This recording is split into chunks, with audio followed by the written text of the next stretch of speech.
Vous êtes sur le www.radiolebene.tg, la voix de la diaspora.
Je suis très heureux de vous retrouver sur la nouvelle génération. Bonjour, merci de nous choisir. Nous sommes toujours très fiers, très contents alors de vous retrouver sur la 93.5 et également partout au Togo grâce à nos radios partenaires. Et vous savez très bien que nous sommes aujourd'hui au mardi 10 septembre 2024 et il sonne 11h sur votre radio. Vous comprenez que c'est l'émission Club de la Presse qui démarre. Nous sommes au deuxième numéro pour le compte alors de cette semaine. Bienvenue au club. Pour la coordination de l'émission de ce jour, Thomas était aussi d'ATV assure la mise en onde. Géraud Akoucha est à la mise en ligne. Je suis Pascal Losso au micro.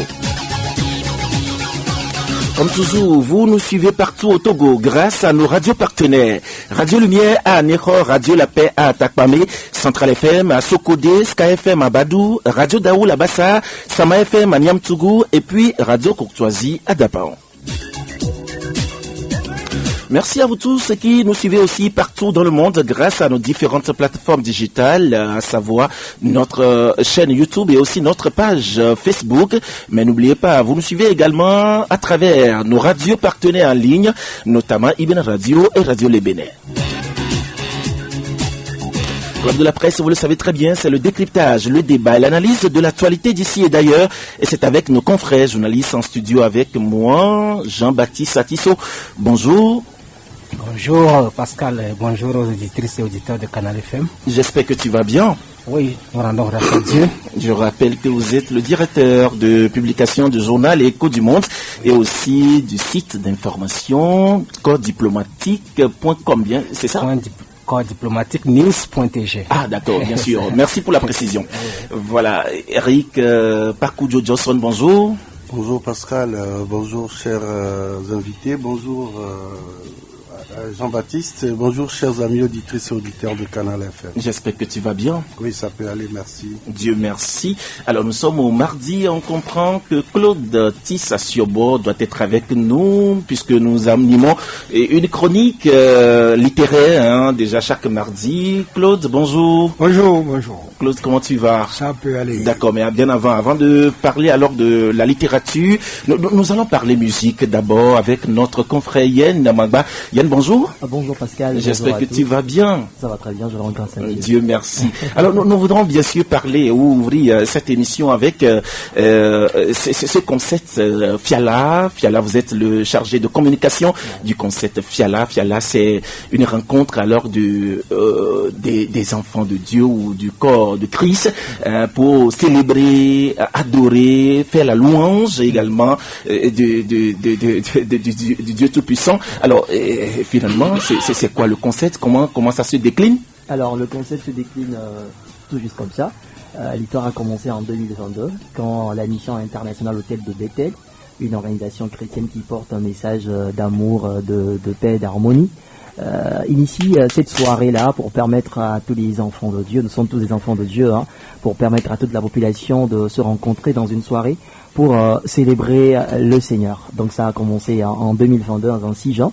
Après, on se retrouve au Palais des Congrès de Lomé le 17 novembre 2023 pour encore célébrer le Seigneur. Vu l'engouement du public par rapport à cet événement, on a eu des demandes sur Cara. Donc l'événement s'est tenu également à Cara l'année passée en novembre. Et voilà, c'est une soirée qui rassemble tout le peuple dans un moment de célébration, dans un moment de contemplation de la majesté du roi des rois qui est le Dieu Tout-Puissant. Aujourd'hui, c'est quoi le bilan puisque nous sommes à la 3e édition, hein, ouais. La 3e édition qui aura lieu le 22 septembre prochain. C'est quoi le bilan des 2 dernières éditions? On peut dire que l'événement grandit à chaque édition. On touche plus de personnes à chaque édition. Et côté spirituel, vous savez, quand les enfants de Dieu se rassemblent, il faut qu'il y ait quand même un impact de la part du Père, un impact spirituel. Et on peut dire, pour l'instant, on rend grâce à Dieu pour cette vision-là. Justement, on rend grâce à Dieu pour cette vision. Alors, parlons maintenant de la 3e édition de cet événement, de ce grand événement, j'allais dire. Alors, qu'est-ce qui va se passer concrètement le 22 septembre prochain?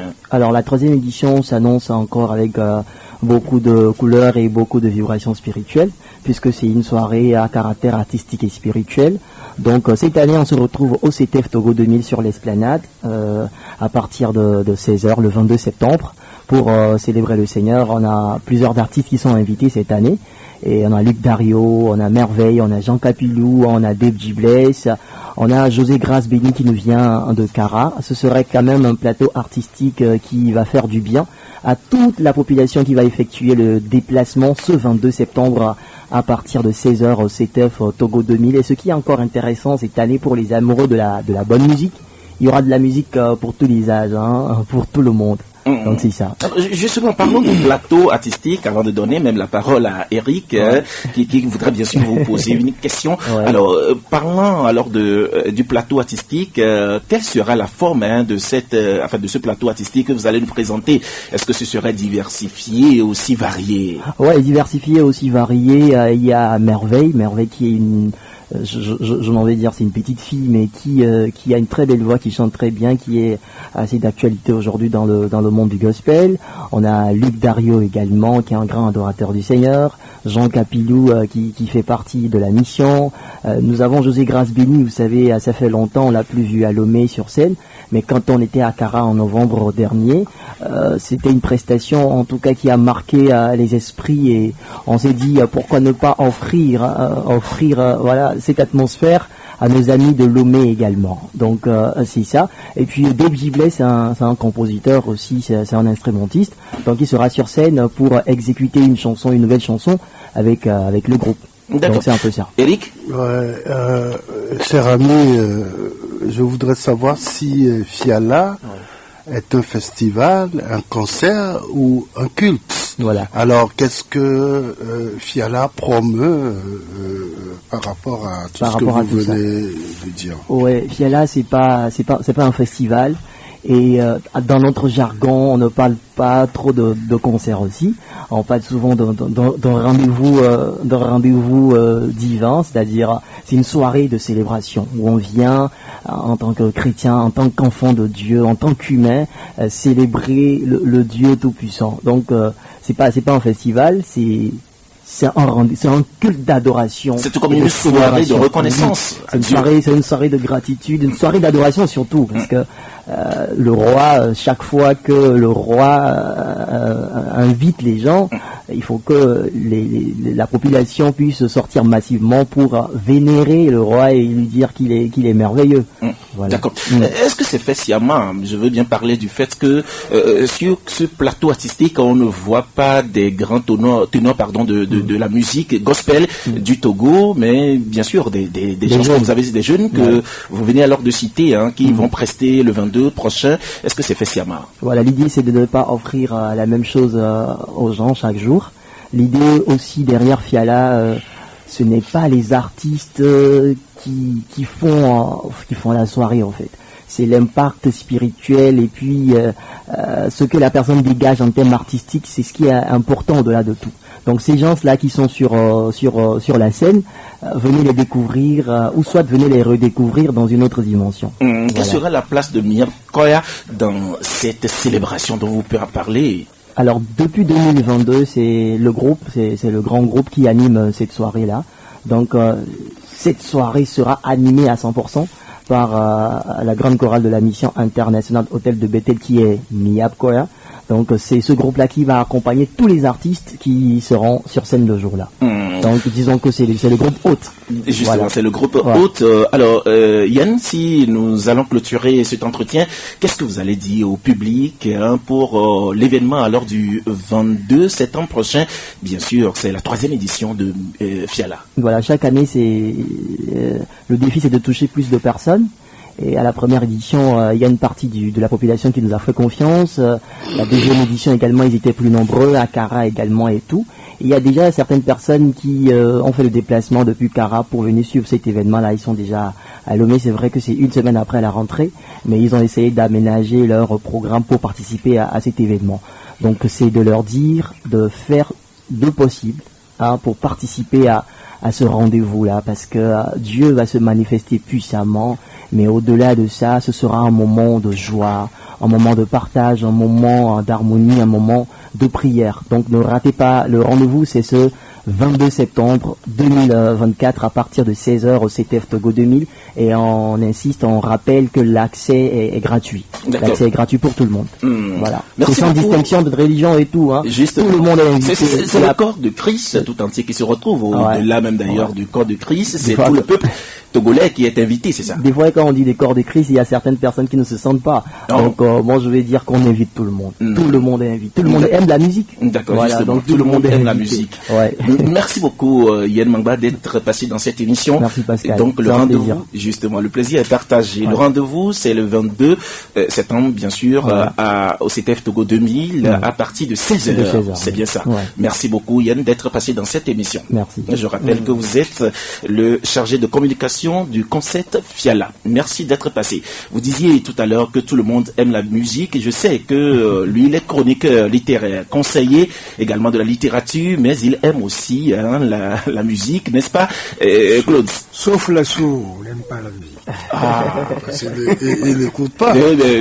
Voilà, justement, c'est parce qu'ils n'ont pas écouté, donc ils ne le prendront pas quand même en cœur. D'accord. Merci beaucoup, Claude, d'être toujours à ce rendez-vous de la littérature. Je rappelle que vous êtes chroniqueur littéraire, bien sûr, et aussi écrivain parce que vous-même vous faites l'expérience de l'écriture, et vous aimez également nous parler alors de cette expérience dans cette émission. Alors, chronique littéraire, avant de nous appesantir bientôt sur la littérature togolaise, nous allons épuiser nos généralités sur la littérature, puisque nous avons commencé par parler de ces généralités depuis un temps, Claude. Alors, aujourd'hui, nous allons parler de la création et des genres littéraires. Claude, une simple question d'abord. Qu'est-ce qu'un genre littéraire? Oui, la question est importante parce que nous, littéraires, souvent lorsqu'on entend la radio, la parution, on annonce la parution d'un livre, on est scandalisé d'apprendre, oui, il a fait paraître un roman. Et vous vous rendez compte que ce n'est pas un roman, que c'est peut-être un essai, c'est peut-être autre chose. Donc tout ça, c'est très important. Et ça contamine les élèves. Hein? Et alors, c'est quoi le genre littéraire? Nous allons simplifier. Et on fait faire cet exercice déjà. Et je dis on va simplifier. On fait faire déjà cet exercice-là aux élèves sur le banc. Hein? Par exemple, lorsqu'on leur donne un devoir de narration, ça, ils écrivent un roman et ça le savoir. Ça veut dire, lorsque une narration aboutit à tout un livre, ça devient un roman. Lorsque une argumentation, vous raisonnez, ça aboutit à tout un livre, ça devient un essai. Lorsque un exercice de dialogue aboutit à tout un livre, on parle de pièces de théâtre. Il ne faut pas confondre l'un et l'autre. Et puis c'est quoi la poésie? c'est souvent les passages très lyriques, remarquables par leur beauté, qu'on fait réciter à nos enfants, hein, parce que c'est de tels passages très beaux, hein, qu'on fait réciter à nos enfants, c'est ça la poésie. Tout ça a un nom. Tout ça a un nom.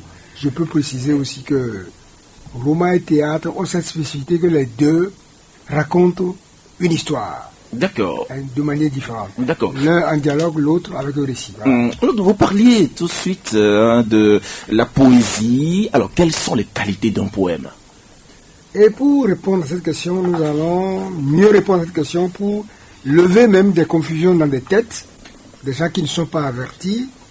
Nous allons distinguer vers, poème, poésie et versification. Le vers, tout le monde connaît. C'est les bouts de phrases là, on va à la ligne sans besoin d'un point. Je vais, par exemple, de mettre de l'eau, on lève plancher la campagne, il n'y a pas point, mais on va à la ligne. Ça, c'est le vers. Ça, tout le monde connaît. Et il y a la poème et poésie. Poème, ça peut être synonyme de... Mais poème, c'est lorsque tous ces vers-là se déroulent et ça arrive à la fin, ça devient un texte, ça devient un poème. Mais poème peut être aussi synonyme de poésie. Mais attention, il y a quelque chose de très dangereux là. La poésie est plus grande que tout ça. La poésie est différente. On peut faire des poèmes sans faire de la poésie. Comment ça? Ah oui, bien sûr.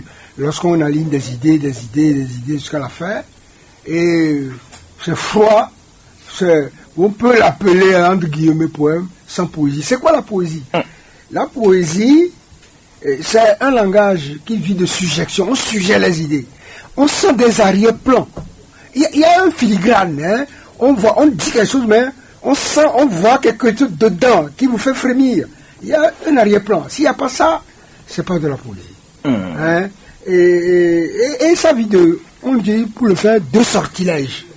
La musique expressive, la mélodie expressive et les images. C'est ce qu'on appelle évidemment les métaphores. Hein? Et je vais vous donner un exemple pour que les auditeurs comprennent. Par exemple, je parle de la musique expressive, pas la musique qui dit n'importe quoi, ou qui ne dit rien. Et si vous prenez David Diop, c'est un point que tout le monde connaît. Lorsqu'il veut dessiner une chaîne d'esclavage, il dit le sang de ta sueur, la sueur de l'esclavage de tes enfants. Ça forme une chaîne. Ouais. C'est une musique qui parle. Et vous voyez ça? Et vous connaissez tous le poème Souffle de David Diop. Tout le monde connaît. Et ce refrain-là, je me rappelle, c'est quoi? C'est les morts ne sont pas morts. Ne sont pas morts, justement. Voilà. C'est ce qu'on appelle la musique expressive. D'accord. Et il y a les images. D'accord. Oui. Oui. Et je peux terminer en parlant. Oui. Bon, on peut s'arrêter. Tout à fait. Parce que le temps. Oui. Il y a un petit truc. Oui. Le micro. En parlant de poésie, tu as dit derrière les vers, il y a un arrière-plan. Oui. Ça veut dire il y a toujours une idée. Est-ce que c'est différent de la parabole? Oui, apparemment, c'est derrière de la poésie. Tout ce qui cache, qui suggère au lieu de dire, c'est de la poésie. Okay. L'allégorie, c'est de la poésie. D'accord. Chaque fois que vous suggérez l'idée, au lieu de la dire clairement, mais si vous la dites clairement, il n'y a plus de poésie. Il n'y a plus de poésie. Voilà. D'accord. Alors, oui, mais intéressons-nous maintenant au roman, et déjà, puisque c'est un genre littéraire, bien sûr aussi. Alors, quand on prend un bon roman, quelles sont ses qualités? Bon, je serai très bref. Je dis que c'est la profondeur alliée à la fluidité. C'est fluide, mais c'est profond. Bon, la preuve, vous l'avez dit, moi-même, je fais un peu la plume. Mes œuvres que j'écris depuis, je privilégie souvent la profondeur. Mais, jusqu'à aujourd'hui, je travaille à la fluidité. Donc, il faut que ce soit profond, mais il faut que ce soit fluide. Bon, ça peut être subjectif, mais c'est quoi que c'est ça, c'est important. Alors, Claude, comment arrive-t-on à devenir un écrivain ou à écrire une œuvre littéraire en dehors de l'essai? Oui, c'est une grande question, mais ça, je ne peux vous donner que mon expérience. D'abord, écrire, il faut avoir d'abord une obsession. Quelque chose doit vous obséder dans la vie. Si rien ne vous obsède, vous poursuit, comme un fantôme, vous ne pouvez pas écrire. Je vous donne un exemple. Moi, lorsque j'observe l'espace politique africain, qu'est-ce que je vois? Le pouvoir me ressemble à quoi? À une armée de soldats d'enfants, d'enfants soldats, hein? L'état-major même dans l'armée des enfants, les généraux enfants. Vous prenez l'opposition, ça ressemble à une école d'enfants gâtés de cours de récréation en cours de récréation. Hein? Enfants gâtés en cours de récréation. Ils s'amusent avec tout. Après, c'est des enfants gâtés. Vous prenez la société civile, pour moi, bon, c'est un orphelinat. Un orphelinat ou une pouponnière. Vous voyez ça? Donc, moi, c'est ça qui me rend. C'est ça qui me rend. Bon, maintenant, lorsque je vais vous la... Il est parti au pouvoir, il est parti au pouvoir. C'est ce que justement, il est parti au pouvoir. Pour moi, j'ai dit que c'est comme une armée d'enfants soldats. Okay. D'enfants soldats, les généraux sont des enfants, l'état-major est dans l'armée des enfants. Et là, vous parlez d'un pouvoir en Afrique. C'est ça le pouvoir en Afrique. Bon, mais ça, je ne veux pas... Ça, c'est une obsession. Hein? Mais je ne vais pas développer ça parce que je suis fatigué de la pub, dans ce sens, je ne veux plus faire de la fiction. Mais tout ça, il faut en faire un projet. Il faut en faire un projet. Qu'est-ce que vous voulez communiquer de profond avec ça? Il faut communiquer de profond à travers ça. Et quand vous avez vous savez des mots et de la structure pour le dire de façon originale ou expressive. C'est ça. Il faut un projet. Ensuite, il faut une histoire. Il faut mettre des personnages en action. En action. Et vous savez que c'est... il faut les mettre surtout en situation. Vous savez que c'est une situation qui explique les comportements humains. Hein? C'est une situation, au sens certain. C'est une situation. Il faut les mettre en situation. Et les grandes étapes, les péripéties, vous essayez de les décrire comme au cinéma. Il faut que le roman montre. Le roman ne démontre pas, il montre. Donc, il essaye de les décrire comme au cinéma. Et puis, et mettre en situation, parce que c'est les situations qui motivent aussi les actions. Hein? Celui-ci a fait ceci, pourquoi, etc. Tel que vous pouvez trouver un personnage méchant au départ, à la fin vous pouvez pleurer, vous comprenez ce qui fait qu'il est méchant. Est-ce que vous voyez ça? Etc. Mais je peux vous dire une chose à la fin, il y a des conditions, il faut avoir beaucoup lu pour ne pas être un enfonceur de porte ouverte. C'est-à-dire vous croyez découvrir quelque chose, mais vous n'avez rien découvert. Au fin fond, vous n'avez rien découvert. Et il faut maîtriser aussi la langue. Hein, et maîtriser la langue. Alors, conclusion, mais comment on devenir écrivain? Je vais chuter. Oui, on peut devenir écrivain de son temps, mais le temps qui passe peut vous reclasser, vous déclasser et vous faire disparaître. Le temps qui passe peut vous reclasser, vous déclasser et vous enterrer. Voilà. Et vous enterrer. Merci beaucoup. Voilà. Merci beaucoup, Claude. Merci beaucoup, Claude, d'être passé. C'est tout un plaisir pour nous de vous recevoir, surtout dans cette chronique littéraire sur la radio 93.5, bien sûr. C'est bien sûr dans l'émission Club de la Presse. Merci d'être passé, Claude. À moi de vous remercier. Merci. Voilà, bonne journée. Alors, nous sommes rejoints par Sam Djobo. Sam, bonjour. Bonjour Pascal, bonjour aux confrères en studio, voilà. Bonjour aux fidèles auditeurs et auditrices de la nouvelle génération. D'accord, merci. Alors, chers confrères, nous démarrons cette émission. Voilà, bien sûr, il est là. Lucien Nani, bonjour. Pascal, bonjour. J'espère que tu vas bien. Oui, ça va, Dieu merci. Bonjour, chers confrères, bonjour à l'invité spécial littéraire.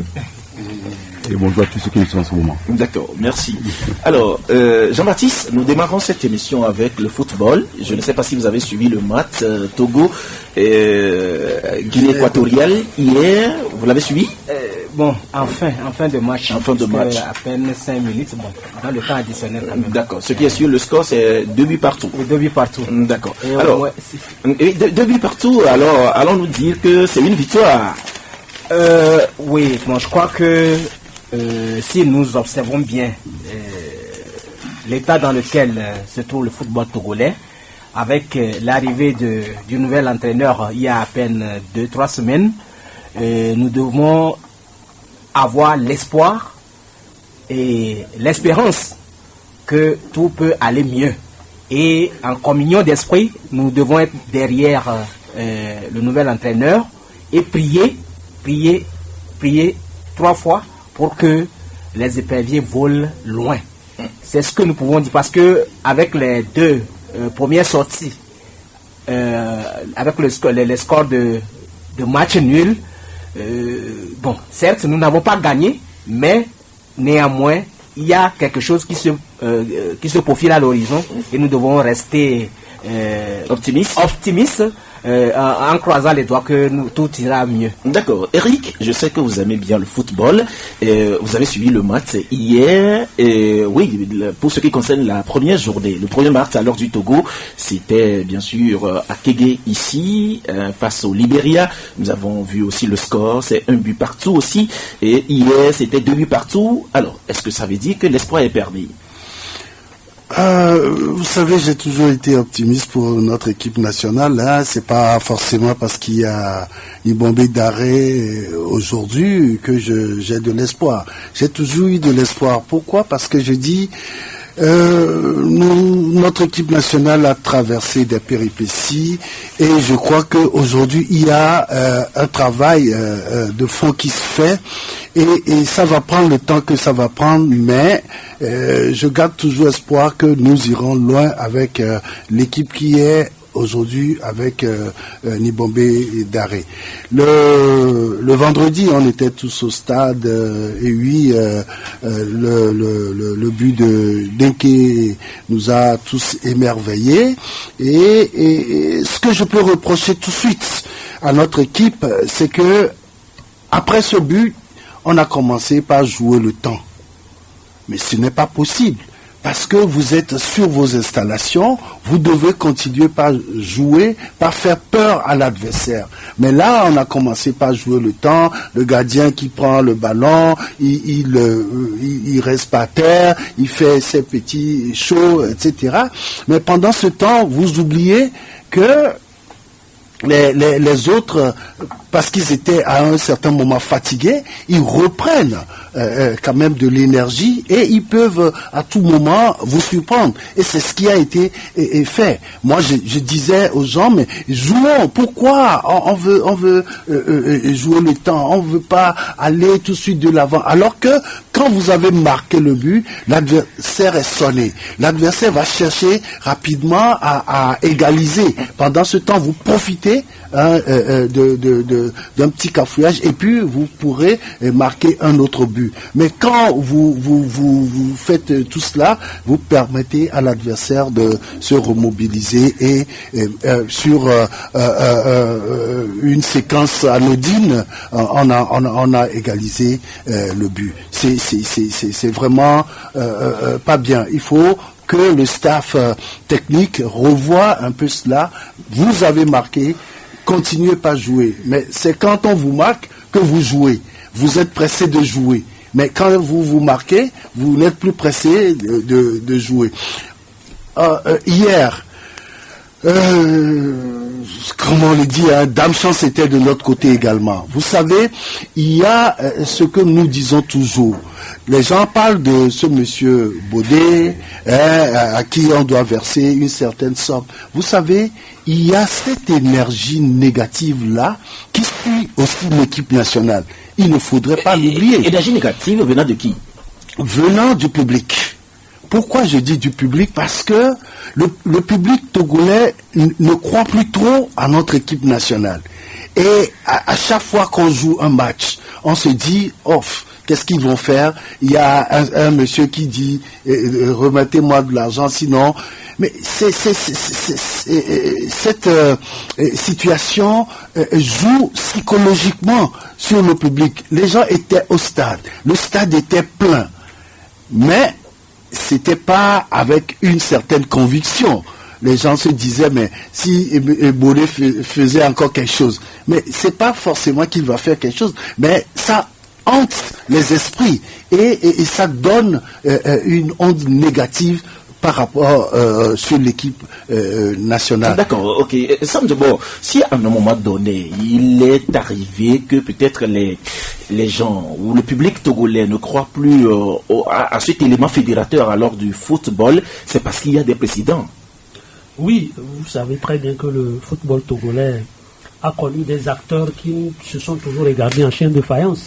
on ne va pas rappeler l'époque Roch Nyasingbe, Amélie Tata Blessi, et tous ces acteurs-là, à chaque fois que chacun prend les rênes du football, il y a l'autre camp qui travaille à ce que l'autre ne réussisse pas sa mission. C'est comme ça le football togolais. Est-ce que c'est pas grave ça? Oui, mais c'est extrêmement grave parce que ça dit qu'ils se sont tellement haïs au point où, quand c'est un qui est président, les autres vont travailler pour son échec. Et au final, je crois que... Et on lutte pour le même pays. Là, bien sûr. Et l'arrivée du colonel Guy Akovi a semblé donner un nouvel espoir. Parce qu'on se disait qu'il n'était pas un acteur des crises antérieures. Et malheureusement, quand il est arrivé, je crois que les anciens démons ont continué par travailler dans l'ombre. Il a été un peu phagocyté. Voilà, phagocyté. À cela vient s'ajouter les histoires des 25 millions qu'il faut encore chercher, dont il faut chercher la véracité.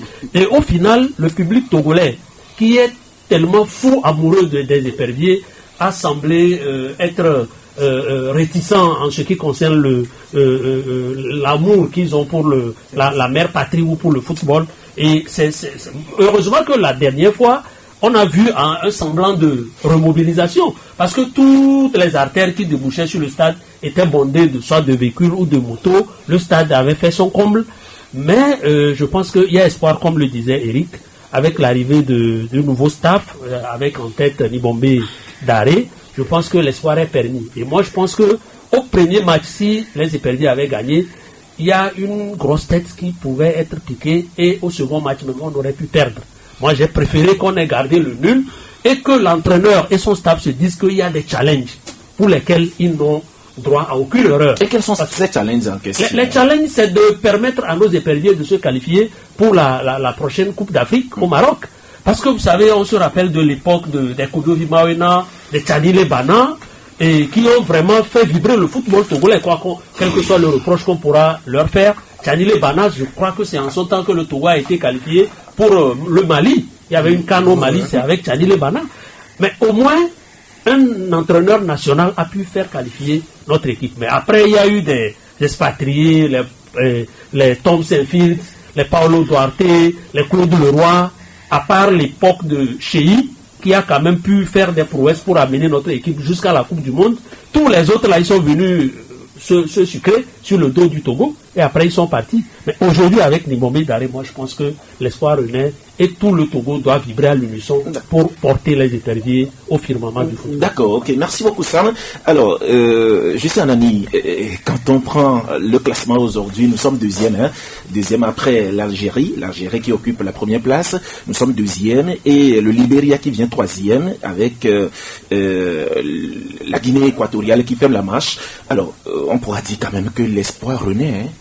Oui, l'espoir renaît. Il faut quand même relever que l'Algérie joue son deuxième match aujourd'hui face au Libéria à Monrovia. Déjà à la manche à Léo, lors de la première journée, l'Algérie a battu la Guinée équatoriale 2-0. Donc c'est ce qui fait que l'Algérie aujourd'hui, bien avant son match, à 3 points, le Togo qui totalise 2 points pour 2 sorties. Et l'espoir renaît, je fais également observer par rapport à ce que Sam disait tout à l'heure. On se rappelle en 1998, le tandem Maona Kodobi Paulo Zoubede ont qualifié le Togo pour le Burkina. Et un travail de fond a été également fait à l'époque. Et on comptait effectivement sur certains joueurs expatriés, tels que les Salutadou, tels que les Fiao. Mais les actus également, quand on regarde un peu ce qui se passe à l'interne, on a eu à avoir des joueurs qui ont montré leur talent. Donc, le football togolais traverse une période très, très, très cruciale. Mais par rapport à ce qui s'est passé la fois dernière, le vendredi dernier à Tégué, je me suis posé énormément de questions. Parce que je ne me suis pas bousculé pour avoir le badge, pour rester dans la tribune ou la cabine des journalistes. Mais je me suis retrouvé dans la foule pour voir ce qui se racontait. C'est aussi ça le journalisme. J'ai écouté pas mal de choses et à un moment donné... Comme quoi? Le monsieur dont on parlait tout à l'heure avec ces histoires de 25 millions non payés, les guéguerres entre les anciens présidents qu'on a connus, comme Sam venait de les rappeler, et tout ce qui se passe autour de ce football où les gens en profitent, parce qu'on en a également vu. Moi j'ai eu la chance peut-être de payer le ticket 2000 francs la fois dernière, mais c'était on donnait 2000 francs, mais ils ont eu le ticket de 1000 francs. Il y a eu une spéculation qui ne disait pas son nom. Les bousculades, l'organisation même du match, ça posait énormément de problèmes. Moi, j'ai vu les gens, et moi, on aurait parlé du pire, parce qu'il y a eu tellement trop de bousculades. Il y a eu une mal-organisation qui ne disait pas son nom. Les gens sont tellement déterminés à aller supporter les éperviers pour que les 3 points soient quand même des nôtres. Mais quand vous voyez tout ce qui entoure, les gens cherchent des occasions pour s'enrichir, malheureusement, au Togo. Au sens que moi, je me pose la question de savoir, est-ce que véritablement on a le sens du patriotisme à un moment donné. D'accord. Et ce sens du patriotisme, moi, je n'en vois pas. Et je sais que Nigomi Daré va faire des miracles, mais à condition que les gens puissent quand même revenir à de meilleurs sentiments. Soit on aime son pays, ou bien on ne l'aime pas. Maintenant, je ne voyais pas même les éperviers aller arracher un match nul en Guinée équatoriale. Et surtout que la Guinée menait. Donc c'était ça la surprise hier. Oui, la Guinée menait pratiquement 2-1. Donc le match tirait pratiquement vers la fin. Et le Togo a égalisé. Donc il faut voir l'engouement, la détermination, tout ce qu'il vaut. Et moi je disais la fois dernière que le Libérien n'a pas voulu jouer. Parce que lorsque le Togo a marqué de but, il faut voir la réaction des Libériens tout de suite. Mais il y avait la pression du public aussi. Il y a aussi la pression du public. Oui. Mais le Libéria voulait faire un match nul. Parce que, étant à l'extérieur, avoir un match nul, avoir un point, et attendre comment on appelle l'Algérie en deuxième journée à la maison. C'était ça le football, c'est le calcul. Mais sauf qu'à un moment donné, le Libéria a encaissé, mais il a fallu maintenant la réaction. Vous avez vu, tout ce que, enfin, au moment où tout le monde se jubilait, moi je voyais l'entraîneur libérien. Comment est-ce qu'il m'a positionné sur pied? Il a fallu qu'il fasse 2 changements majeurs. Et ça a changé pratiquement le jeu des Libériens. Je n'ai pas accusé les éperviers parce que, moi je dis, l'équipe du Togo est en construction. Quoi qu'on dise, Daré ne va pas faire de miracle, mais Daré va apporter un plus. Daré, c'est une alternative aujourd'hui pour le football togolais.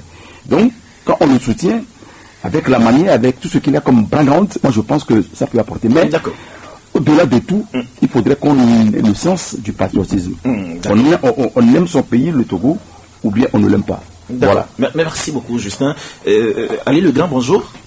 Bonjour Pascal, bonjour chers confrères en studio.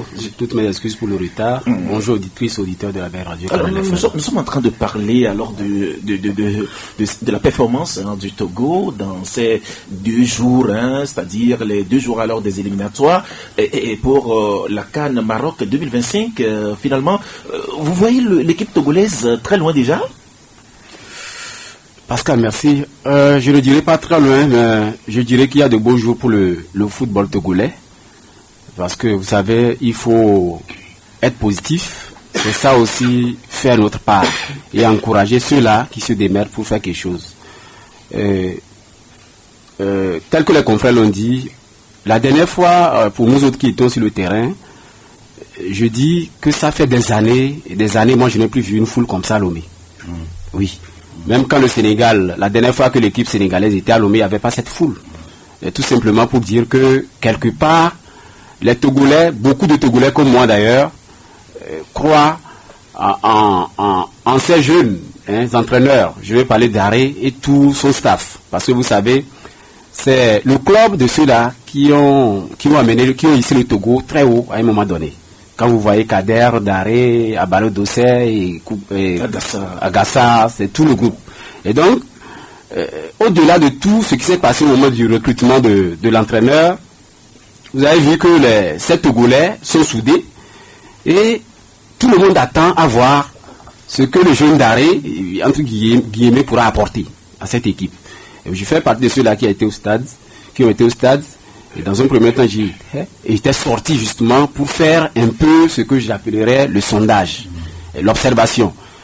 En tout cas, quand vous voyez un stade de 35 000 places qui est archi comble, l'effectif, en tout cas pour moi, qui était autour du stade, en dehors dans les rues, on dirait peut-être c'est plus du double de ce qui était encore à l'intérieur. Et si bien que, comme un confrère le dit tout de suite, il peut y avoir des marchages. Oui, j'ai entendu quelqu'un le dire. Avant d'arriver dans ce studio, le même jour-là, quelqu'un qui se disait, bon, lui, il pourra prendre ça. Et il a pris un ticket de 1000 francs à 3000. Mais ça, c'est entre eux.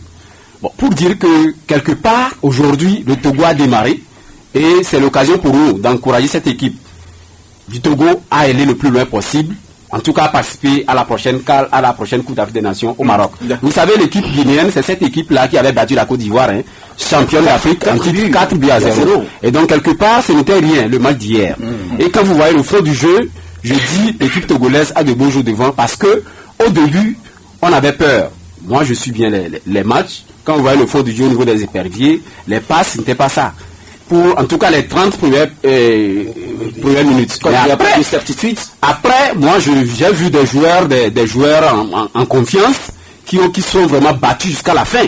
Et même à la dernière seconde, hier, on pouvait peut-être prendre l'avantage. Bon, je ne dirais pas maladresse de Fodo là-bas, une dernière balle où malheureusement, il n'a pas su vraiment capter le ballon comme cela se doit. Pour dire que quelque part, il y a vraiment de beaux jours, mais essentiel que chacun puisse faire sa part. Voilà. Et c'est l'occasion aussi d'interpeller les autorités. Vous savez, quand on pense au côté spirituel, il y a plusieurs éléments qui entrent en jeu. Quelqu'un qui dit il a 25 millions, s'il ne les prend pas, dans tous les cas, les perdants ne vont plus gagner. Mais au même moment, n'oubliez pas, il y a le côté logistique, les infrastructures. Le stade de Kégué, le Togo n'est pas le dernier parmi les nations. Pas du tout. Mais c'est l'unique stade que nous avons. Et aujourd'hui, c'est là, dans la capitale, je dis, il faut penser à une politique de football. Et de sorte qu'on puisse avoir, ne serait-ce qu'un second stade. À l'intérieur du pays, à Sekoudé ou à Kara. Pourquoi pas dans chaque région du pays? Voilà. Oui, en attendant au moins un second, ça nous permettrait, en tout cas, de faire évoluer les choses aussi à ce niveau. Quand vous suivez par exemple la grande crise qu'il y a au Cameroun, vous voyez, les gens sont prêts à délocaliser quand même un match carrément dans une ferme. La dernière fois, c'était à Garoua.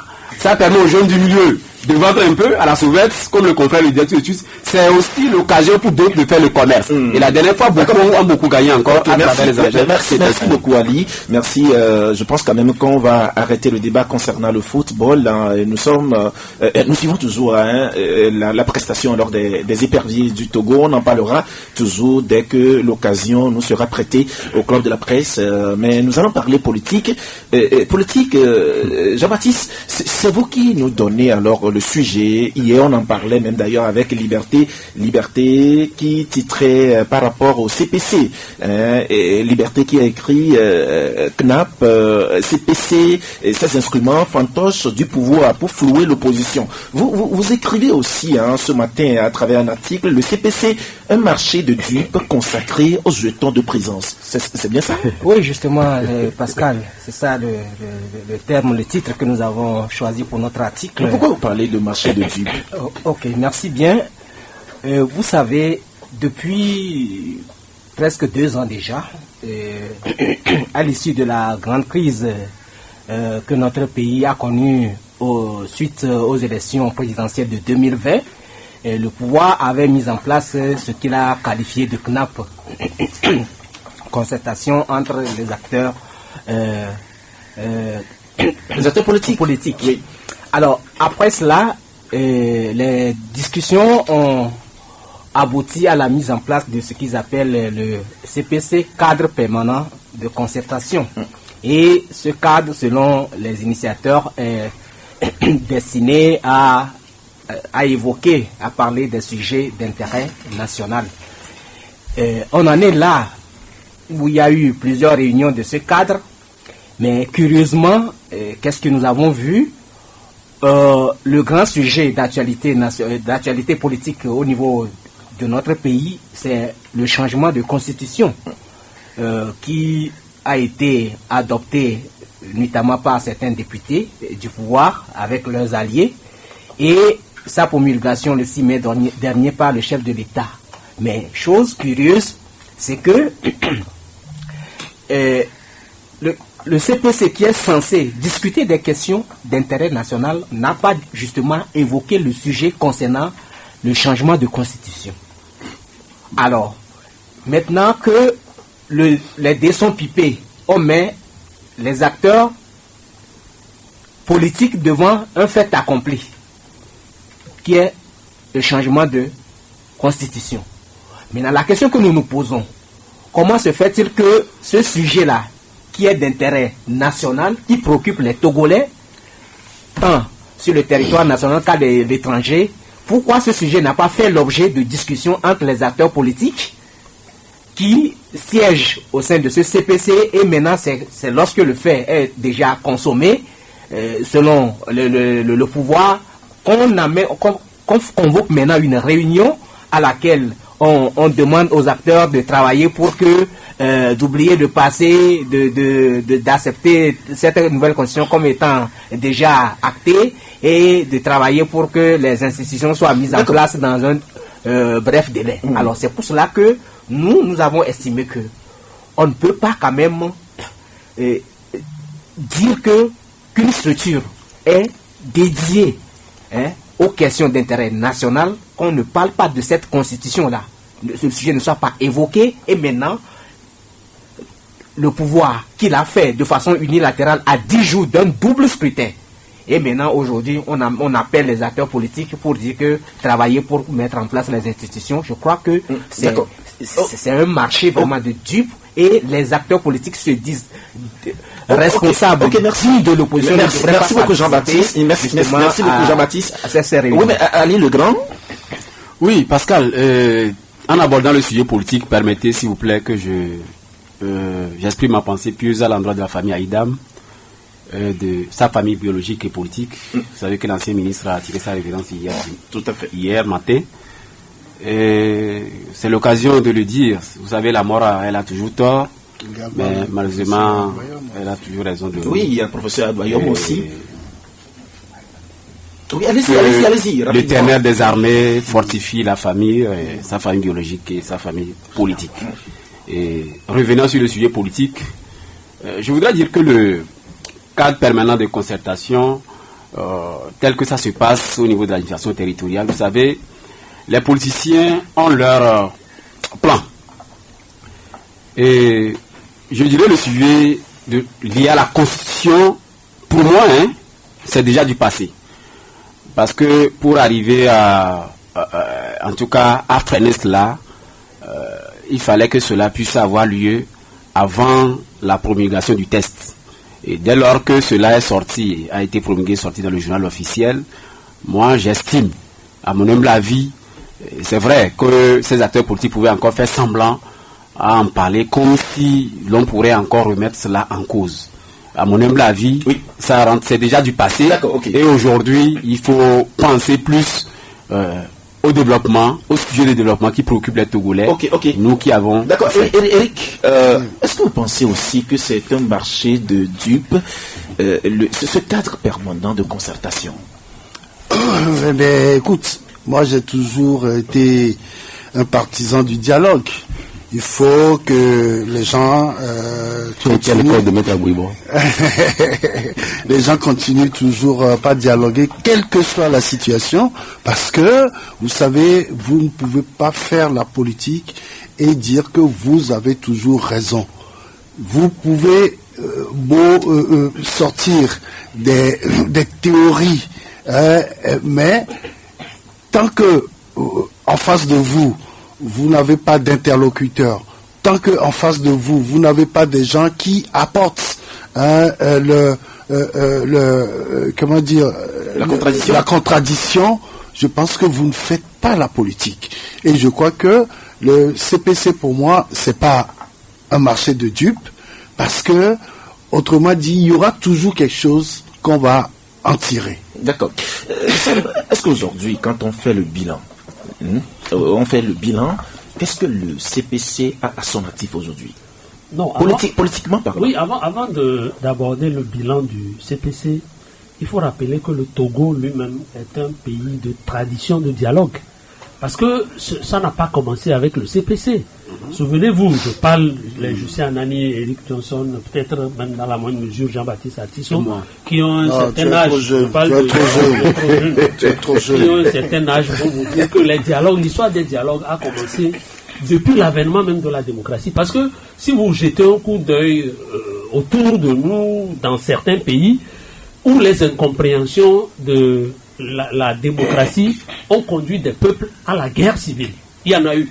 Des peuples qui ont refusé de dialoguer, ils ont pris des armes, un camp contre l'autre. Et au Togo, depuis 1990, il y a eu pas mal de dialogues.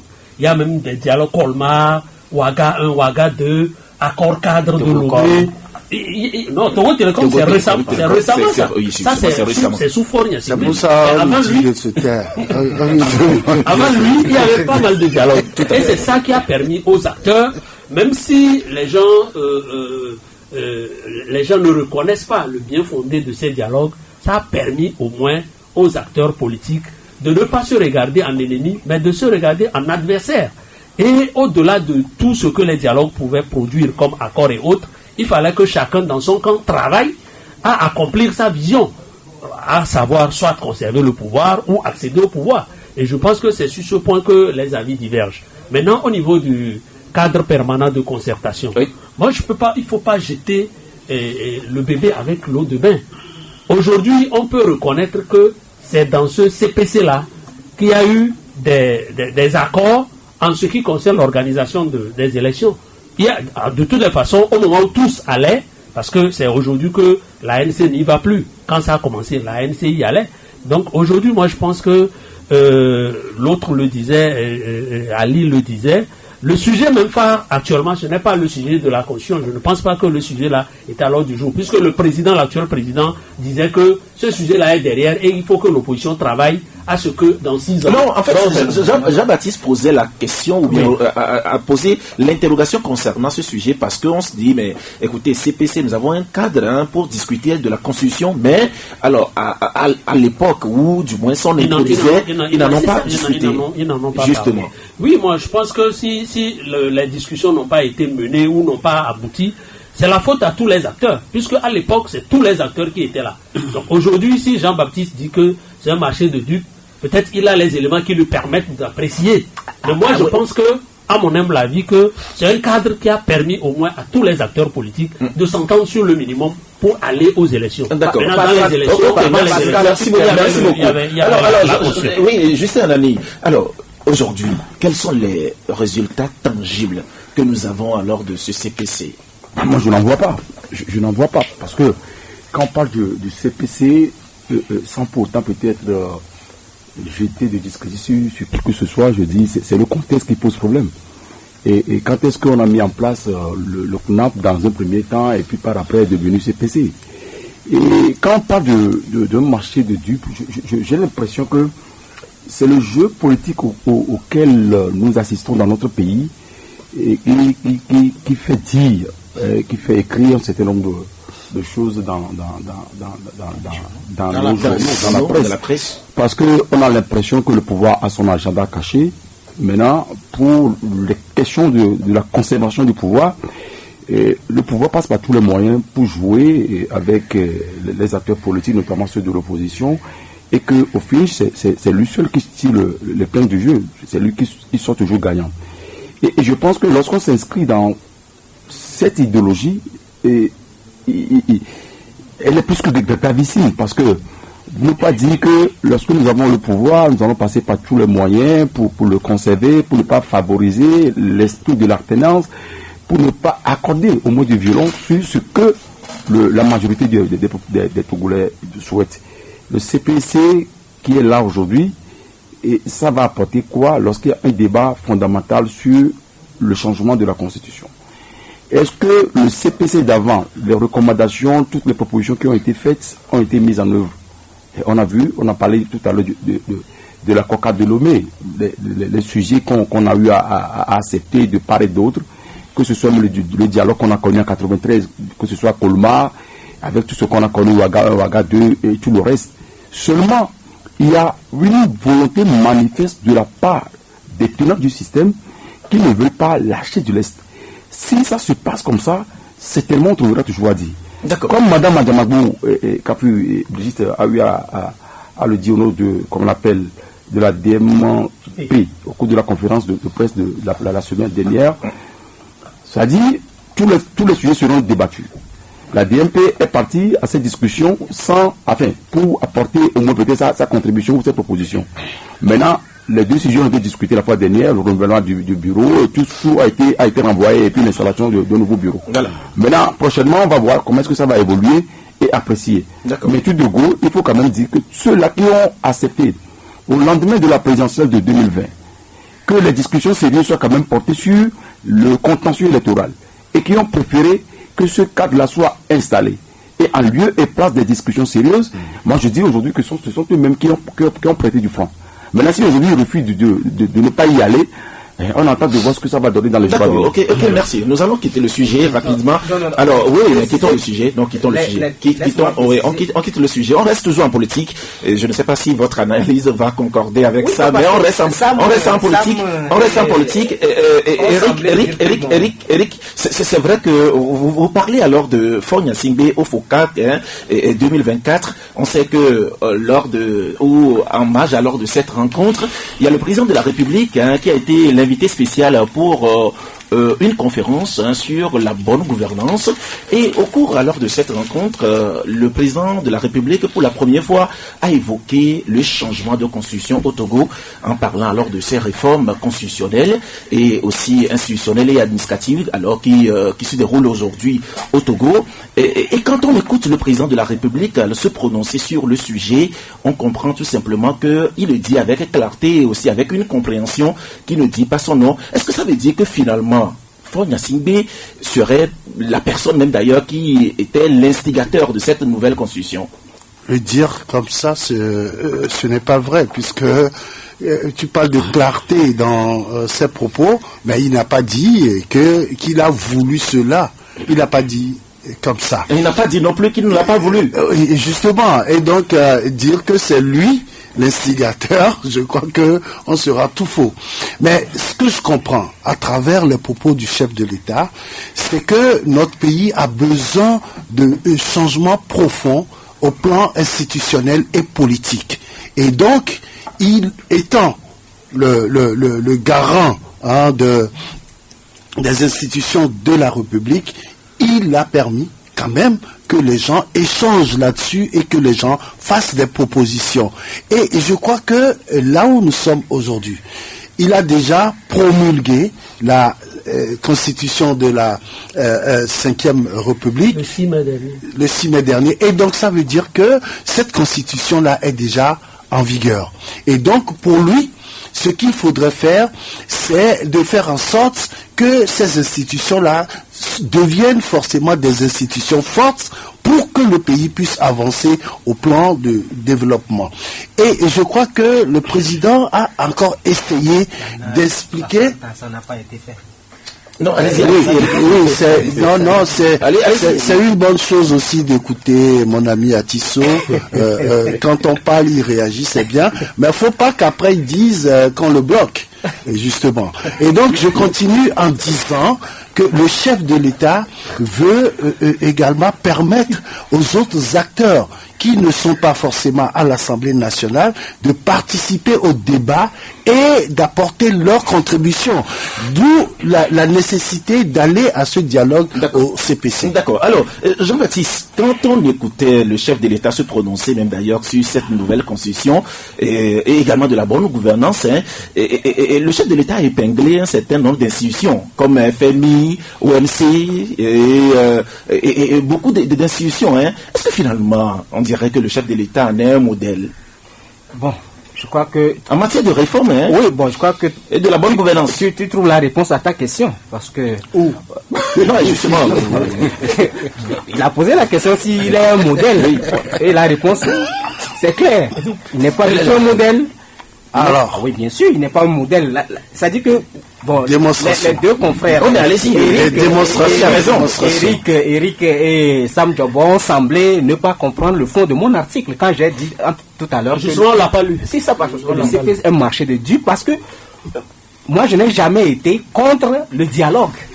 Et peut-être d'autres acteurs politiques aussi qui ont participé à la rencontre de la semaine dernière ne refusent pas le dialogue. Mais celui-là qui se dit chantre du dialogue, pourquoi, quand il a été question de changement de constitution, il n'a pas convié les autres à la table? C'est ça l'objet de mon article. Alors, si vous dites que vous aimez le dialogue et qu'au moment opportun, le sujet d'intérêt national, qu'est une constitution, vous ne les avez pas invités à la table, table de discussion, et après, vous les appelez pour venir traiter des sujets liés à la mise en place des institutions, je crois que celui-là ne joue pas un franc jeu. C'est ce que je dénonce à travers l'article. Je n'ai pas été contre bien des acteurs aujourd'hui qui ont pris part aux réunions ou qui ont boycotté, n'ont pas dit clairement qu'ils sont contre le dialogue. Au contraire, le régime qui devait les appeler au moment opportun ne les a pas conviés. C'est ça. Non, il y a un aspect que Jean-Baptiste oublie dans son développement. Oui. Même s'il n'y a pas eu un dialogue formel, je crois que nous tous on a assisté à ce débat public où plusieurs acteurs ont été invités à se prononcer sur la nouvelle constitution. Je ne sais pas s'ils se rappellent. Il y a eu un débat comme ça, 2 février, où il y avait Pascal Mouniona. C'est après. Oui, il disait qu'il c'est après, mon frère. C'est après. Non, c'est avant la promulgation. Non. C'est avant la promulgation. Non, vous savez, D'accord, la promulgation. Je voudrais qu'on reste plus alors dans le cas de Foucault avec l'intervention du chef de l'État. Je disais même d'ailleurs qu'on quitte le sujet. On parle de ça. Alors, Sam, quand on prend l'intervention du chef de l'État, qui a épinglé même d'ailleurs les institutions, finalement, Faure Gnassingbé a pu quand même dire un certain nombre de vérités quand même à ces institutions, c'est ça?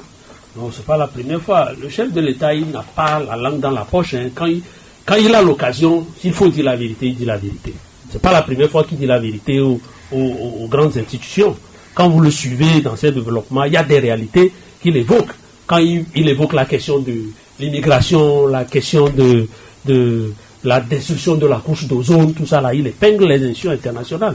Et moi, pour revenir à cette conférence à laquelle il a pris part, et où il était question de la bonne gouvernance, et il a évoqué la question de la nouvelle constitution. Je crois que c'est Barack Obama qui disait que l'Afrique n'a pas besoin des hommes forts, mais a besoin des institutions fortes. Et moi, je pense que avec la nouvelle constitution que le Togo s'est doté depuis le 6 mai, je pense que tous les signaux sont ouverts. Parce que quand on parle de la bonne gouvernance, maintenant, désormais, avec le régime parlementaire, on a expliqué de fond en comble. Moi, je ne suis pas un constitutionnaliste, mais un spécialiste de la question. Mais nous avons écouté les spécialistes expliquer. Et on nous a dit que désormais, le pouvoir est beaucoup plus au niveau du peuple à travers les 2 chambres, la chambre haute et la chambre basse. Et quand ce contrôle-là est renforcé, je pense que c'est la bonne gouvernance qui va mieux se porter. D'accord. Justin, est-ce que vraiment c'est le chef de l'État, c'est un modèle pour parler vraiment de ces réformes constitutionnelles? C'est-à-dire que, soyons quand même sincères, c'est un système politique qui est là, qui date des décennies. Donc on n'a pas besoin de changer la constitution avant que le pouvoir ne puisse quand même sévir à un moment donné. Et tout ce scénario auquel nous assistons, auquel nous sommes confrontés depuis des années, démontre à suffisance que quelque part peut-être le chef de l'État n'a pas la manette. Peut-être qu'il n'a pas le pouvoir réel de décision. Sinon il aurait dû taper sur la table. C'est vrai, il a le courage de le dire, si l'occasion le présente. Il nous a dit dans ce pays qu'il y a une minorité qui s'accapare la richesse du pays. Il nous a également parlé de la surfacturation. Est-ce qu'il a sévi à un moment donné? Et on a mis en place une institution comme le Raplucia. Qu'est-ce qu'on a eu à attendre dans ces dernières périodes? C'est parce qu'il y a eu des gens qui ont été épinglés, ils viennent payer, c'est comme s'ils sont allés faire un emprunt au niveau des institutions de microfinance. On ne peut pas comprendre ça. Le pouvoir régalier revient au chef de l'État, il décide.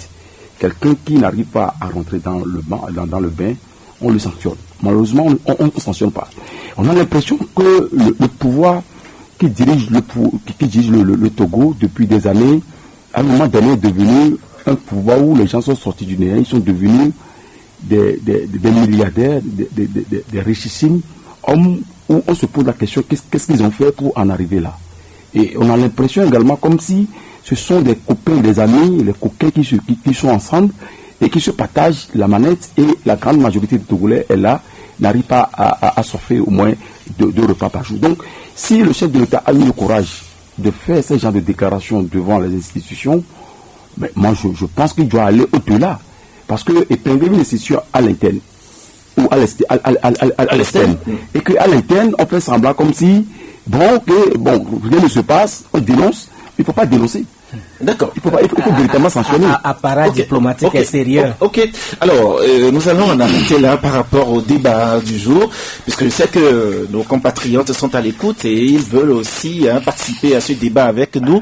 Nous allons leur donner la parole sur le 90 86 35 35 91 36 63 75. C'est sur ces deux numéros qu'ils peuvent nous appeler, mais bien avant, nous faisons un clin d'œil à nos annonceurs. Vous êtes sur le www.radiolebene.tg, la voix de la diaspora. Ọmọ Yorùbá tàtà. Ọmọ Yorùbá tàtà lórí ìkànnì Radio Lebene ní gbogbo ọjọ́ ìṣẹ́gun àti ọjọ́bọ̀ ní dédé agogo 3 ọ̀sán sí agogo 4 ìrọ̀lẹ́. Kí ẹ máa bá wa pàdé lórí ètò ọmọ Yorùbá tàtà. Gbogbo ọmọ kóòtù òjire ẹ gbìyànjú kí ẹ tara ṣàṣà sórí ẹ̀rọ kẹ́ ẹ lọ sórí www.radiolebene.tg. Ìbẹ̀lẹ̀ ó ti máa mú wa kétékété o. Káàkiri àgbálá ayé lẹ́ ó ti máa gbọ́ wa kétékété. Radio Lebene ń pe gbogbo wa ọmọ Yorùbá tàtà. Bùkọ́tà jọ̀rọ̀ ẹ̀ o. Yẹ́wọ́ bùkọ́tà jọ̀rọ̀ ẹ̀ o. Ẹ̀wọ̀ lẹ́dàrú ọmọ.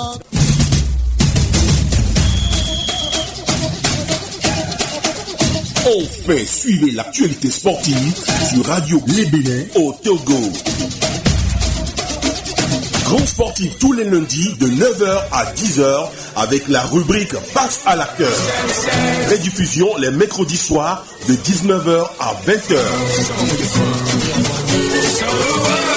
Suivez chaque dernier vendredi du mois l'émission Que sont-ils devenus? Une présentation d'André le Baobab.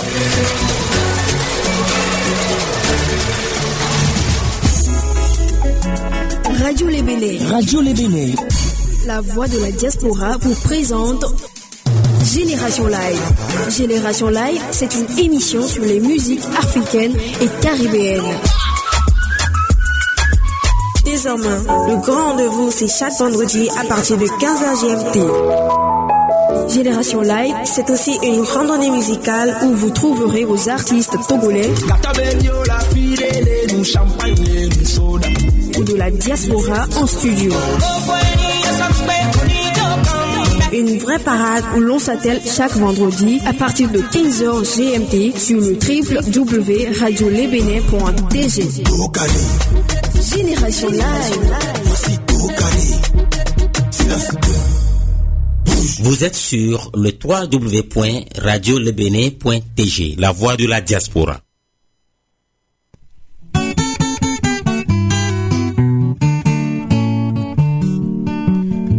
Temanya Zolinya Buddha la Odoma Zolinya Buddha la Odoma Zolinya Buddha la Odoma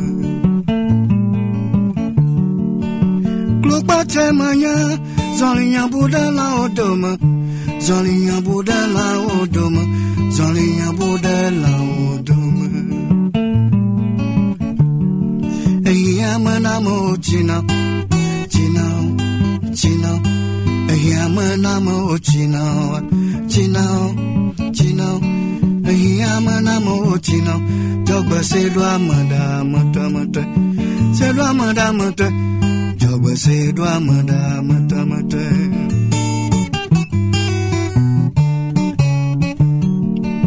Glokba Temanya, Zolinya Buddha la Odoma, Zolinya Buddha la Odoma, Zolinya Buddha la Odoma.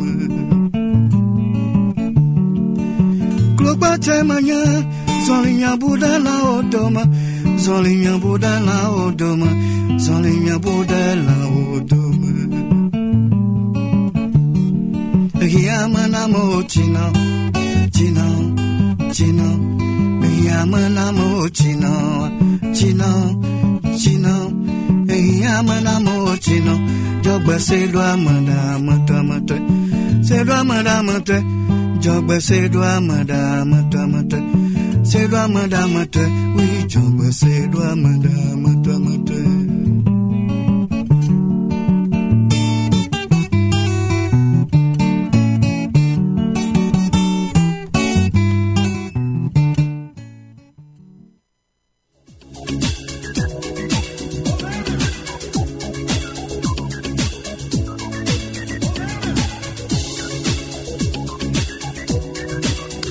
Nous sommes de retour dans cette émission Club de la Presse de ce mardi et maintenant nous nous ouvrons à vous. Vous pouvez nous appeler au 90 86 35 35. Premier auditeur, allô? Allô, bonjour Canal FM. Bonjour, comment vous allez Nestor? Je vais bien. D'accord, allez-y. Oui, je voudrais parler du football. Et puisque Canal FM est une radio de grande écoute, j'aimerais dire au latéral gauche des éperviers qu'on appelle aujourd'hui piston de jouer simple. Ça dit que quand la situation devient complexe, jouer le ballon soit en touche, soit en corner pour permettre à toute l'équipe de se replier et d'être en place. Ce fut la cause du deuxième but des Équato-Guinéens hier. Merci Canal FM. Merci beaucoup Nestor pour votre intervention. Allô? Allô? Oui, bonjour. Bonjour monsieur. Votre nom c'est? C'est Wiao depuis Nwépé. Ah, monsieur Wiao. J'espère que vous allez bien. Je voulais faire quelques analyses là. Maintenant, votre confrère qui vient de dire que le Togo a joué le chrono dans les matchs. Maintenant, je vous jure que le Togo n'a pas joué au chrono. Parce que, ça dit, quand moi je jouais le ballon là, si je fais énerver l'adversaire, je vais te faire énerver. En jouant le chrono, lorsqu'on donne les arrêts de jeu. Le Togo n'a pas joué le chrono. À la fois passée, il faut voir comment Asco a fait énerver les Équato-Guinéens. Asco a marqué un but, il les a fait énerver comment? Ils ont géré le jeu, tout le monde, quelqu'un tombe là, quelqu'un tombe là. Mais le Togo, on nous a donné 3 minutes de arrêts de jeu. On a consommé 2. Il reste 1 minute. C'est le coaching qui doit gagner. Et maintenant, les hommes disent qu'ils n'ont pas joué le chrono. Ils ont fait jouer l'adversaire plus tôt. Ils ont fait jouer l'adversaire. L'adversaire il est sorti de ses chemins. Il n'a pas joué le chrono. Affaire de Bori. Bori, lui, il peut tout faire. Nous, on va sortir pour la canne là. Inch'Allah. Il peut tout faire. C'est la fin qu'il utilise à cause qu'il dit ça. Les hommes n'ont pas oublié l'affaire de Bori. Je reviens pour hier. Hier, le numéro 7 m'a fait énerver. Numéro 4 m'a fait énerver. Je ne connais pas leur nom. Ils m'ont fait tout énerver. Et le numéro 11 a tracé une balle. Au lieu que le numéro, non, c'est Yao ça. Yao, un professionnel, hein. Yao, il dégage la balle en l'air. C'est Bori qui est là-bas aussi. Merci pour vous. Merci beaucoup, monsieur Wiao. Je comprends votre émotion. 90, 86, 35, 35. Allô? Bonjour, Pascal. Oui, Basile, comment vous allez? C'est malheureusement. D'accord, allez-y. Salut vos confrères en studio. Pascal, même avec 3 heures de temps, vous savez que les journalistes sont gourmands de débattre. Il faut essayer de les continuer sur les 1 heure. Hein.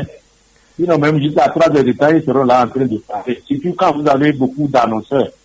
D'accord. Basile, merci beaucoup. Maintenant, oui. Bon, moi, je vais leur dire que il y a d'autres, depuis, ils disent que je n'ai pas ça. Eux, ce n'est pas ça. C'est eux qui voient ça aujourd'hui. Les journalistes de leur catégorie, il y en a eu de tous les temps. Parce que avant, il n'y avait pas ce moyen pour qu'on nous on appelle, on leur parle. Inutile que je vous les cite, vous ne pouvez même pas les connaître. Vous êtes du domaine, mais si je les cite, vous ne pouvez pas les connaître. Bon, voilà, ça. Il ne faut pas qu'ils disent que nous on s'en prend.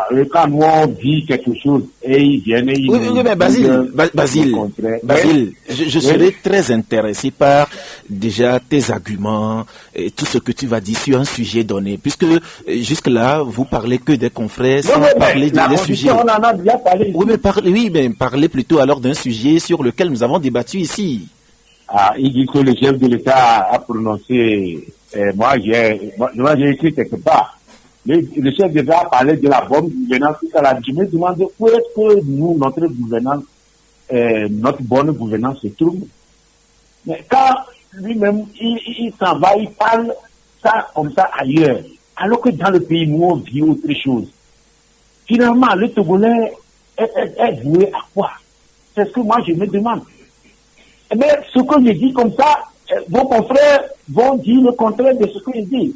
C'est tout ce que moi je veux faire comprendre à qui de droit. Mais c'est aussi ça, la contradiction. La contradiction, je pense quand même que c'est un élément aussi de la démocratie. Mais ce qu'on dit, c'est quand même factuel. Oui. Ça, on ne doit pas occulter. La vie dure comme humaine, Il n'y a pas quelqu'un qui doit venir dire le contraire de la vie du condamné. D'accord. Merci beaucoup, Voilà, Basile. Merci, Basile. 90, 86, 35, 35. Allô? Bonjour. Allô. Oui, bonjour. Bonjour, Pascal. C'est Abdel. Abdel, oui. Oui, d'accord. Allez-y. Concernant le CPC, oui. Vous savez, l'une des contraintes du jeu politique, c'est la présence effective dans tous les compartiments du jeu politique, de ce jeu politique-là. Lorsque vous êtes absent, dans certains des compartiments du jeu politique, et bien évidemment, c'est clair que votre parti ne puisse pas s'en sortir et se prête à une disparition éventuelle. D'accord? Mais je ne comprends pas quel est ce parti politique, je vais parler de l'ANC, qui se prête au jeu politique en étant absent partout, dans tous les compartiments, à l'Assemblée nationale, au CPC, ainsi de suite, ainsi de suite. Mais ça, c'est pas de la politique. Soit vous fermez votre parti politique et vous vous consacrez à autre chose, vous laissez les politiciens faire leur jeu politique, tout simplement. Merci. Merci beaucoup, Abdel, pour votre intervention. Allô? Allô, bonjour. Bonjour, c'est Monsieur Gado. Oui, lui-même. D'accord, allez-y. Bon, moi, je vais parler au stade là. Vous savez, bon, je remercie Canal FM et Nana FM. Ils m'ont donné chacun un ticket. Merci à vous. Bon, maintenant, vous savez, pour la sécurité, au stade, on ne peut rien faire. Parce que tout le monde veut aller supporter les éperdus. Donc, on ne peut rien faire. C'est tout à fait normal. Bon, secondo, est-ce qu'on a besoin de ces cadres de dialogue là, depuis que le Togo fait ces cadres de dialogue? Est-ce que quand on a récolté dedans, moi, c'est ce que moi je veux, ou mettre quelqu'un de l'opposition à la tête des CENI. Et puis on va voir. C'est que c'est les élections qui posent problème. Même si on a section république là, on dit que bon, on veut que la population soit proche de quoi, je ne sais pas moi. Est-ce que les élections ne sont pas bonnes? Les résultats sont truqués. Mais est-ce que la population va se retrouver dedans? Non. Il faut qu'on ait des élections propres. Bon, finalement, Apricia, elle fait quoi? Moi, je connais des gens qui sont dans l'administration, ils ont 2, 3, 4 maisons à étage, ce n'est même pas un. Est-ce que c'est nous mettre l'argent ou bien en dehors de ça, là, ils font d'autres commerces? Je voudrais que Eric, mon ami, me réponde à ça. Merci, bonne journée. Merci à toi aussi, Monsieur Gado, pour votre intervention. Allô? Allô? Oui, bonjour. Bonjour. C'est Monsieur Nyamavo. C'est Nyamavo, monsieur. D'accord, allez-y. Oui, vous voyez, aujourd'hui, j'ai dit même que même si on arrache tout à l'Amérique, militaire, armes, tout ça là, l'économie, l'Amérique sera la première puissance parce que la démocratie, vraiment, c'est intéressant là-bas, quoi. Vous savez que ce soir, il y aura débat entre Trump et Kamala Harris. Et justement. Et c'est équitable. Voilà. Une politique doit être équitable. Donc, le président sortant, le président entrant, ils font des politiques équitablement. On ne doit pas mettre les soldats, les chars dans les carrefours pour les opposants. Et on va garder... D'ailleurs, actuellement, on aura un président qui n'est pas élu. Pas le peuple. Et voyez. Donc, on ne comprend plus rien avec la nouvelle constitution. Là. Donc, je voulais ajouter ceci. Vous savez que avec le CPDC, bien le CPC, là, hier, quelqu'un le disait, il remercie le gouvernement d'avoir pensé aux minuscules partis. J'ai salué son ironie. Peut-être c'est pour se moquer du gouvernement, ou bien il ose se moquer des minuscules partis. Bon, si l'ANC n'est pas là-bas, quelqu'un crie que bon, l'ANC n'est pas là-bas. Bon, ok, il y a d'autres minuscules partis aussi qui ne sont pas là-bas. Laissez l'ANC tranquille. Faites votre politique. L'ANC aussi fait sa politique. Si vous savez que c'est une bonne politique que vous faites, faites-la. Vous voyez? Donc, allons au niveau du football. J'ai salué les éperviers avec leur courage en tête le nouveau entraîneur, bien le nouvel entraîneur. On a de l'espoir, mais il n'a qu'à penser à ce militaire-là. Bon, il avait donné son nom, hein, qu'on lui doit 25 millions. Il avait expliqué qu'on l'avait remplacé par 2 militaires pour basser le terrain, bien quelque chose comme ça. Bon, il n'a qu'à penser, parce que si ce n'est pas une réalité, on nous dirait que c'est fake news. Comme ce n'est pas fake news, c'est une réalité. Si quelqu'un a travaillé pour vous, payez-le. Bariga l'a demandé. Hein. Donc il faut faire un effort pour payer ces dettes pour que les choses aillent pour le mieux. Sinon, si tu n'as pas payé, ça veut dire que tu n'auras pas une prospérité. Vous voyez. D'accord. Je vous remercie. Merci beaucoup, M. Niamavo. Nous avons encore quelques minutes pour recevoir notre dernier auditeur pour le compte de cette émission. Allô? Oui, c'est Patrick. Bonjour. Oui, Patrick. Comment est-ce que vous vous portez ce matin? Ça va, par la grâce de Dieu. J'espère que vous allez aussi bien. Oui, ça va bien, par sa grâce aussi. D'accord, allez-y. Alors, moi, en tout cas, je ne comprends pas, hein, parce que je me pose cette question particulièrement. Est-ce que dans 10 ans, dans 15 ans, dans 20 ans, on peut encore parler de la démocratie? N'est-ce pas?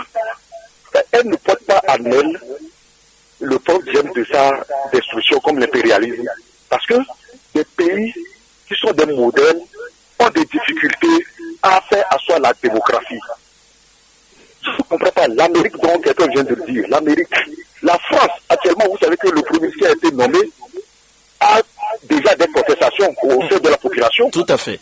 Et pourtant, nous voulons copier la France comme un modèle de la démocratie. Donc je ne comprends pas. Est-ce que vous savez aussi que le Gabon actuellement adopte un régime présidentiel? Donc, qu'est-ce que chez nous en Afrique, nous ne pouvons pas aussi trouver une solution pour nos chefs d'État? Moi, je me demande encore, ne serait-il pas bon aussi que la vraie démocratie, là, si la population est satisfaite, là, c'est pas la démocratie, ça. Parce que, en fait, celui qui lutte pour le pouvoir aussi, mais quand il va arriver, regardez quand les pays où il y a eu des coups d'État là, au départ, la population était une urgence totale. Mais allez-y dans ces pays, demandez ce qui se passe présentement dans ces pays. Qu'est-ce que nous voulons au juste? Là, c'est politique. Maintenant, pour revenir sur le plan footballistique. Rapidement. Oui, rapidement. J'ai mon ami avec vous, M. Eric, que j'apprécie parce qu'il décortique bien l'actualité, mais le fait de dire que il y a une énergie négative, hein, et tu l'as bien posé la question de savoir où, il a bien dit aussi que c'est au niveau de la population qui suit, n'est-ce pas, notre équipe nationale. Bon, est-ce que c'est une énergie négative? Parce que vous êtes sans savoir que hier, après le deuxième but, il y avait un cri total, ne serait-ce qu'à Lomé, parce que je suis à Lomé, il y a un cri total. Personne ne peut avoir une énergie négative avec l'équipe nationale, parce que c'est un bien commun. Nous tous, nous voulons que l'équipe gagne. Mais, hier, j'avais dit ça. S'il y a un problème, on doit résoudre ce problème. S'il y a un problème là, moi qui suis ici, si les EPV gagnent, mais pourquoi je vais m'énerver? C'est une joie totale. Mais s'il y a quelque chose autour, pourquoi ne pas régler ça? Et même si c'est par un franc symbolique, comme Sylvanus avait fait à l'époque, si c'est un franc symbolique, vous donnez au monsieur. Je pense que c'est l'essentiel que son cœur aussi s'appelle. Il baisse l'eau. Ils ne sont pas dans. N'ignorons pas. Hier, M. Diakouti avait dit il demande à un journaliste s'il croit à ça. Donc, nous avons notre croyance. Si aujourd'hui on dit que la religion est venue, on n'a pas refusé. Mais avant cette religion, il y avait une religion. D'accord, Patrick, vous avez été vraiment long, vous avez été long, merci. Merci pour votre intervention. Je pense que vous êtes le dernier auditeur pour le compte à l'heure de cette émission de ce mardi. Chers confrères, nous revenons en studio pour faire un dernier tour de table et clôturer l'émission. Il ne nous reste plus que 5 minutes. Je vais demander que tu fasses court. Oui, non, c'est juste deux petites réponses à deux amis. Il y a Patrick qui venait de parler de l'énergie négative. Mon énergie négative dont je parlais, ce n'est pas que les Togolais veulent que l'équipe nationale soit battue. Mais au contraire, c'est que au vu de tout ce qui se passe, par exemple, quand je parle de Bodé dit qu'on lui doit. Et toute la population dit, mais pourquoi on ne lui paie pas pour que l'équipe nationale puisse gagner? Et donc, à partir de ce moment, les gens ont parfois peur, les gens sont un peu traqués en disant, bon, ok, advienne que pourra. Ce n'est pas que la population veut que l'équipe nationale soit battue. Par rapport à mon ami Gado, mais il dit que le gars, il a combien de villas, 3 maisons, 5 villas. Et il est tout simplement habile. C'est tout ce que je peux lui répondre. Ok, oui, mais Jean-Baptiste, 30 secondes. Oui, merci. Bon, je crois que je vais répondre à certains auditeurs qui ont parlé entre-temps de la bonne gouvernance et aussi de la vie dure qui a, bon, les conditions de vie qui deviennent de plus en plus difficiles au Togo. Je crois que on est devant un fait que nous déplorons parce que dans notre pays, il n'y a pas vraiment le partage des richesses entre les fils de la nation et les instruments qui sont mis en place pour pouvoir contrôler l'action du gouvernement aussi ne jouent pas bien leur partition en ce qui concerne le contrôle des finances publiques. C'est pour cela que aujourd'hui, c'est une minorité qui profite allègrement des richesses du pays au détriment des autres. Et répondant à celui qui a parlé de la démocratie qui est en crise, je crois que la meilleure gouvernance dans le monde, ça devrait être la démocratie. Si les règles du jeu sont respectées dans tel ou tel pays, on aura la paix. Mais est-ce qu'aujourd'hui, on ne va pas questionner aussi la démocratie par rapport de... C'est parce que les règles du jeu, justement les règles du jeu ne sont pas respectées par certains acteurs qui pensent à leur ventre que la démocratie semble avoir du coup. Bien sûr, Jean-Baptiste, c'est un débat. C'est le respect des règles. Allez, Legrand. Oui, moi, je dirais chacun a raison dans son intervention. Les auditeurs, merci. Je voudrais revenir un peu sur le cas des éperviers, et notamment le côté spirituel dont on parle. Pour moi, le Bori en question, c'est un Togolais, et arrivé à un moment, je pense que il faudrait que cette histoire fasse silence. Et la fédération, le ministère des Sports, en tout cas, toutes les autorités qui ont en charge le côté footballistique sont interpellées. Il est temps que le lot du Togo, là où c'est arrivé, c'est assez sali, ça va. Et les sorties de Bodé, ça suffit comme ça. Je pense que les autorités doivent prendre la mesure de la chose et le faire taire. Le faire taire ne veut pas dire, ne veut pas lui donner son droit. Celui qui a travaillé a droit au salaire. Si M. Bodé, vraiment, les autorités togolaises lui doivent quelque chose en ce qui concerne sa prestation pour les éperviers, il faut que cela soit fait. Dans tous les cas, il faut arriver à mettre fin à cette histoire de Bodé et permettre aux Togolais de jouir quand même de cette joie. Merci Ali Legrand. Oui, je sais, Anani. 30 secondes. Oui, 30 secondes. Moi, je dis qu'aujourd'hui, là où nous sommes, le problème du Togo, lorsqu'on parle de la gouvernance ou la gestion du pays, le chef d'orchestre qui anime le débat, c'est le président de la République, Faure Gnassingbé. Donc, il a la solution, et pour ne pas dire que c'est lui le problème. Et sur l'autre volet, concernant les éperviers du Togo, je dis que l'équipe est en construction. Au vu de ces deux sorties, je pense que lorsqu'on arrive à s'accorder, on peut avoir des résultats. Et c'est là où je dis que je ne pense pas que le problème se situe au niveau de forcément M. Bori en question. Il arrive à c'est une science. Voilà, donc il y a plusieurs acteurs aujourd'hui qui sont interpellés. D'accord. Merci. Je ne finis pas sans pourtant avoir une pensée plus à l'endroit de la famille Aïdam. Oui. Et de la famille Abdelham aussi, puisque l'ancien ministre Adimandou Martin Abdelham aussi nous a quittés. Tout à fait. Merci beaucoup. Sam Djabo, 30 secondes. Non, moi, je crois que les confrères ont déjà dit l'essentiel. Par rapport aux auditeurs, ils se sont apaisantis sur le football. Et nous avons tous espoir que les prochaines sorties des éperviers nous feront beaucoup plus jubiler. Et maintenant, pour joindre ma voix à celle de Anani, pour prier que la terre soit légère à l'ancien ministre Georges Aïdam, que j'ai connu au lycée de Sokodé. Il a été proviseur là-bas au lycée technique. En ce moment, mon papa y travaillait aussi, donc c'est un monsieur sans problème. Après, il a connu une carrière politique très brillante, même si des gens lui font le critique d'avoir quitté le CAR pour unir.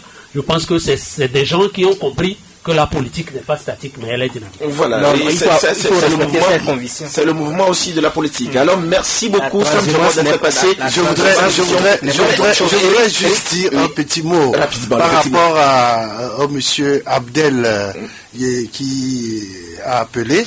Et il me rappelle juste Faure Gnassingbé Yadema qui disait que si vous êtes sur un terrain politique et que vous l'abandonnez, l'adversaire l'occupe entièrement. D'accord. C'est à peu près l'idée qui... D'accord, c'est compris. Eric, merci. Jean-Baptiste, merci. Ali Legrand, merci. Justin Anani, merci. Merci à vous tous qui nous avez suivis puisque nous sommes à la fin de cette émission. Merci à vous tous. Merci à Thomas Ité d'ATV qui a assuré la mise en onde. La mise en ligne a été assurée par Géraud Dakoucha. Je suis Pascal Lossou. Je vous retrouve demain, mercredi à partir de 11h pour un nouveau numéro de l'émission Club de la Presse. D'ici là, portez-vous bien. Vous êtes sur le www.radiolebene.tg, la voix de la diaspora.